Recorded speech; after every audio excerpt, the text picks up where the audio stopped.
Now, a BBC investigation has found new evidence which casts doubt over the Greek coastguard's account of the migrant boat sinking in the Mediterranean 1 month ago. 82 people are confirmed to have drowned in the tragedy, but it's feared a further 500 may have died. Now survivors claim that they were told to keep quiet after raising concerns about the Coast Guard's handling of the disaster. We can talk to Nick Beek, who's from BBC Verify. Nick, this is something we looked at very closely at the time, didn't we? And we looked at kind of the timing of certain reports, the timing of certain declarations of when action was or wasn't taken. Good morning, Naga. Yes, for the past month or so here at BBC Verify, we've been trying to find out more about what happened to this ship, what really happened to all those people on board.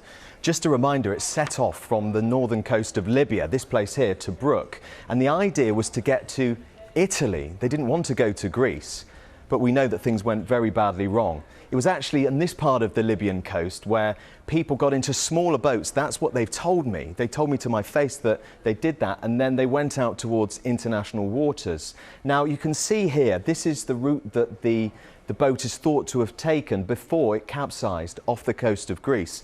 This is the route of another boat, the Faithful Warrior. Remember that name because that was sent to give water and supplies.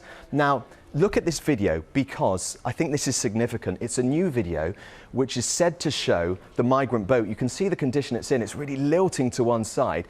And this is important because during this time period, the Greek Coast Guard was arguing that this boat was on a steady course to Italy and it didn't need to be saved. Now, here at BBC Verify, we've checked out this video and it's genuine. How have we managed to do that? Well, we looked at the vessel in question, the Faithful Warrior, and you can see here, look at the windows, 2 big windows, 2 small windows, and then 2 bigger windows again. And if you look at the footage we've got here, look at the video and it matches 2 bigger ones, 2 smaller ones, and again 2 bigger ones. And we also match that with shipping data, so we can say that video definitely is genuine. But it's not just that. We've been back to Greece and talking to people and they've been giving us their accounts about what really happened.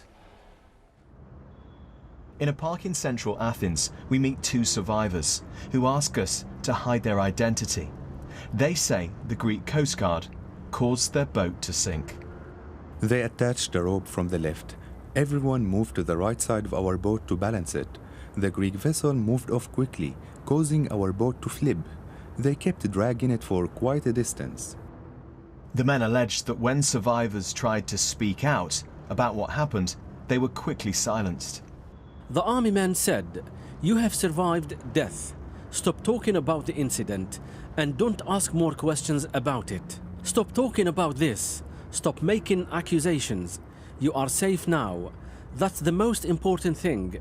Mind your business." We returned to the port of Kalamata in southern Greece, where the Coast Guard interviewed survivors. But there are now doubts about that process. Our BBC investigation last month showed that in the 7 hours before it went down, the boat had hardly been moving at all. And now, using court documents, witness statements, and the evidence of a new whistleblower, we can see a pattern of behaviour by the Greek Coast Guard.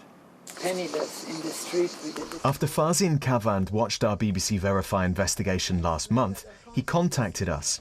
He wanted to explain that he worked as a translator in a previous people smuggling case, where he believed an argument was built against 2 innocent men, with fellow survivors being threatened. They were told unless you specify such and such, that these were the individuals who were people smugglers, yeah, you'll be treated unpleasantly. You'll be put in prison and returned to Taliban. As for this summer's shipwreck, the Greek authorities have charged 9 Egyptian men with manslaughter and people smuggling. The Greek Coast Guard refused an interview and have not replied to our latest allegations. But this new video and these new claims raise more questions about their actions. Well, the survivors you saw there at the start of my report, we spoke to them for about an hour or so, and right at the end of the conversation, they looked to me and they said, you know, we heard about another story that was unfolding while the shipwreck was taking place. They said, we heard that 5 people had died going to visit the wreck of the Titanic, and we obviously send our condolences to their families, but You know, remember there were 750 people of us, 750 people on that boat. Where is the international effort for us? Where is the attempt to try and go to the boat and find the bodies of our loved ones? So lots of anger, I think, as well as questions for the Coast Guard this morning.